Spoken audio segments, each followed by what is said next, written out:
నమస్తే, welcome to are voice. నేను journalist నవత. తన భార్యకు వాట్సాప్ మెసేజ్ ద్వారా ట్రిపుల్ తలాక్ ఇచ్చిన ఒక వ్యక్తిని తెలంగాణలో ఆదిలాబాద్ పోలీసులు అరెస్ట్ చేశారు. నిందితుడు అబ్దుల్ అతీక్ మీద కేసు రిజిస్టర్ చేశారు.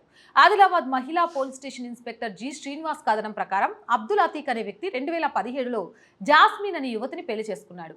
వారికి 2 అమ్మాయిలు పుట్టారు. గత 2 ఏళ్లుగా వారి మధ్య గొడవలు జరుగుతున్నాయి. 2023లో జాస్మిన్ తన భర్త అయిన అబ్దుల్ అతీక్ మీద వేధింపుల కేసు పెట్టింది.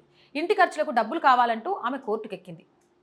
కేసును విచారించిన న్యాయస్థానం ఆమెకు నెల 7,200 రూపాయలు ఇవ్వాలని అతీక్ని ఆదేశించింది. అయితే అతను ఆమెకు పైసా కూడా ఇవ్వనంటూ తేల్చి చెప్పేశాడు. జాస్మిన్ మళ్లీ కోర్టును ఆశ్రయించింది. కోర్టు అతీక్కి తమ ముందు హాజరు కావాలంటూ సమన్లు జారీ చేసింది. ఈ నేపథ్యంలో అబ్దుల్ అతీక్ జాస్మిన్ని 3 సార్లు తలాక్ అని వాట్సాప్ సందేశం పంపించాడు. ఆ వ్యవహారంలో ఆదిలాబాద్ పోలీసులు శనివారం కేసు నమోదు చేశారు. నిందితుడిని రిమాండ్కు తరలించారు. మొత్తానికి చూసింది కదా, త్రిబుల్ తలాక్ పవర్ అంటే త్రిబుల్ తలాక్ని ఎత్తివేయడం ద్వారా ముస్లిం మహిళలకు ఎంత పవర్ వచ్చింది అనేది.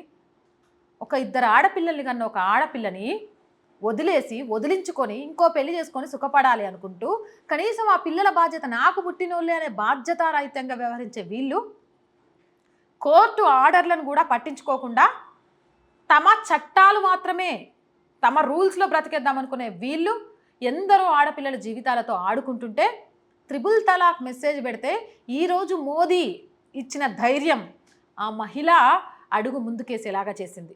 మోడీ ఇచ్చిన ధైర్యం ఆ మహిళతో ఒక కంప్లైంట్ ఫైల్ చేయించింది. తప్పు చేసిన వాడిని కటకటాల పాలు చేసింది. ఇలాంటి చట్టాలే రావాలి. మహిళలను వాడుకొని వదిలేస్తాం, మా మతంలో మహిళలంటే పిల్లల్ని కానీ యంత్రాలు, లేకపోతే పడక ఇంట్లో సుఖాన్ని ఇచ్చేటోళ్ళు, వంటింటి కుందేళ్ళు, ఇలా ఏదీ లేదు. ఏ మతంలో ఉండకూడదు. భారతదేశం మొత్తం ఒకటే చట్టం ఉండాలి. ఆ చట్టాల్లో మహిళలకు అత్యంత గౌరవం ఉండాలి. మహిళ వైపు కన్నెత్తి చూడాలన్నా, మహిళలను అవమానించాలన్నా, మహిళలకు అన్యాయం చేయాలి అన్నా కటకటాల పాలయ్యే విధంగా ఉండాలి.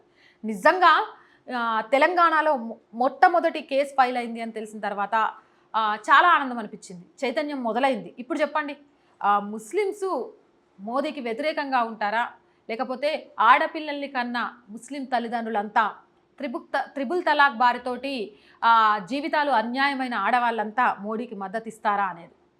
ఇలా ప్రతి మహిళ ముందుకు రావాల్సిన అవసరం ఉంది. తమకు అన్యాయం జరిగింది అంటే అడుగు ముందుకు వేసి అన్యాయం చేసినోడికి చుక్కలు చూపించాల్సిన ప్రాధాన్యత కూడా ఉంది. అందుకే ఈ విషయాన్ని మీ అందరికీ తెలియజేయాలనే ఉద్దేశంతో ఈ వీడియో చేస్తున్నాను. ఇలాంటి మోర్ వీడియోస్ కోసం మన ఛానల్ని వెంటనే సబ్స్క్రైబ్ చేసి సపోర్ట్ చేయండి. జై భారత్.